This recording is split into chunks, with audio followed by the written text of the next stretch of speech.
Ya, dunia kita diatur oleh fisika. Gravitasi yang menarik seluruh planet di alam semesta, pesawat terbang bertonton yang bisa melayang dan tak jatuh dari langit, sepeda yang bisa terus melaju seimbang, semuanya diatur oleh fisika. Ya, bisa sebegitu luasnya karena fisika itu adalah ilmu yang membongkar bagaimana dunia alam semesta kita bekerja. Mulai dari materi terkecil di alam semesta, hingga objek super raksasa seperti galaksi, mencoba menelusuri awal lahirnya semesta ini, hingga memprediksi akhir dari semuanya. Tapi juga membantu bagaimana hal sehari-hari bisa bekerja, termasuk juga untuk hal-hal yang menembus batas masuk akal. Fisika adalah ilmu tentang segalanya. Selamat datang ke ilmu yang mengatur segala hal di dunia ini.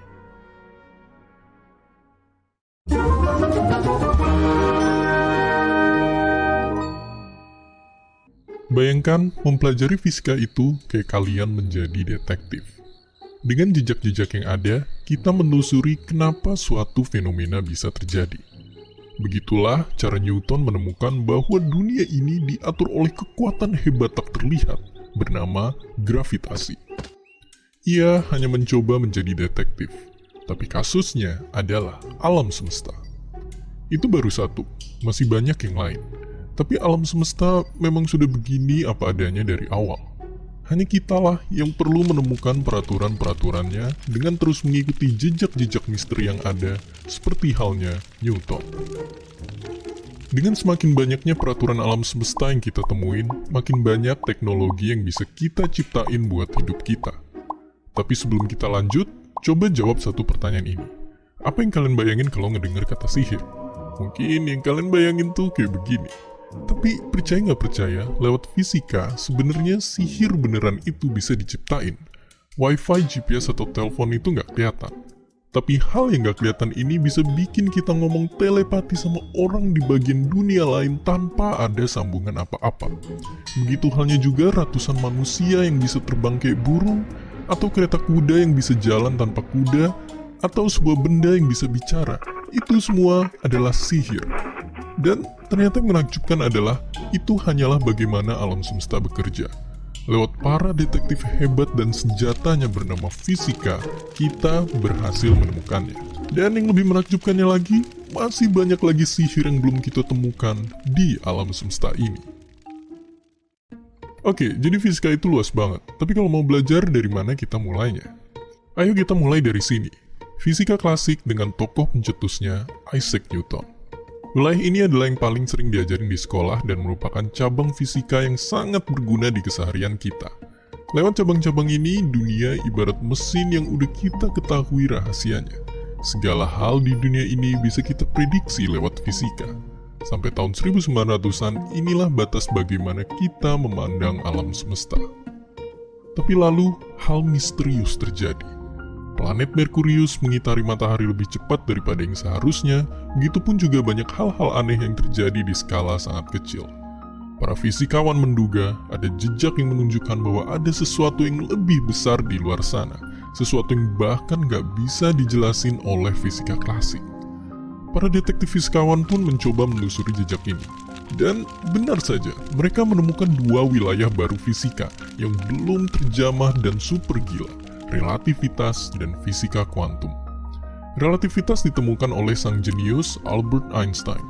Teorinya ini begitu mengguncang dunia dan mengubah pemahaman apapun yang pernah kita ketahui tentang alam semesta. Jadi Einstein menemukan bahwa dunia kita itu bukanlah objek yang saling tarik-menarik, melainkan dunia kita itu ternyata bentuknya adalah seperti kain. Bayangin, ruang kosong itu adalah kain ini. Kalau kita naruh objek yang berat, maka kain kita akan ketekan dan jadi bengkok. Lalu karena bengkok, objek lain di sekitarnya akan jatuh tertarik dan menciptakan efek gravitasi. Kedengeran gak masuk akal? Itu baru permukaannya. Ternyata kain dunia kita ini terikat juga dengan waktu. Semakin kain atau ruang kita dibengkokkan, maka waktu akan berjalan lebih lambat di daerah sana. Untuk simpelnya, coba bayangin kalian lagi naik pesawat canggih, terus ngelewatin ruang yang super bengkok. Kalian akan ngalamin waktu yang lebih lambat daripada lewat ruang yang lurus.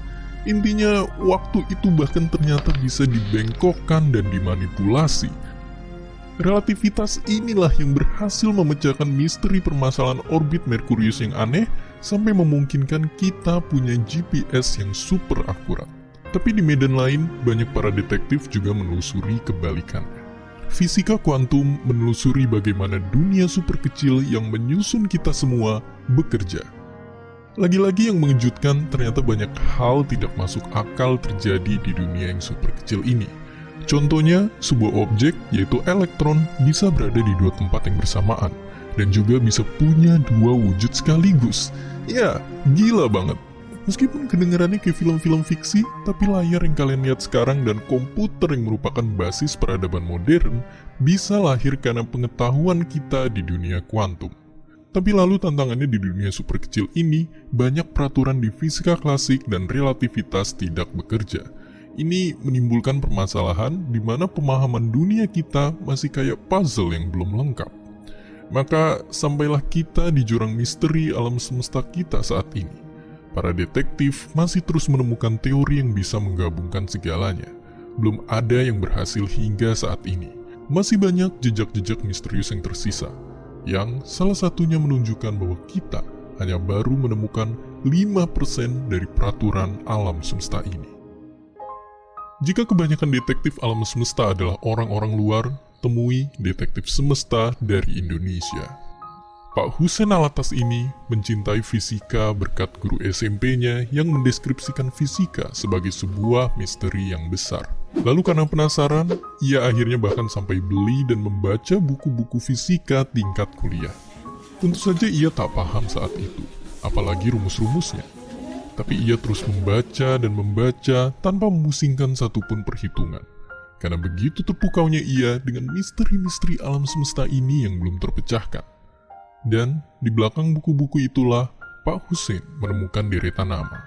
Deretan nama yang menginspirasi dirinya untuk menjadi detektif semesta yang hebat.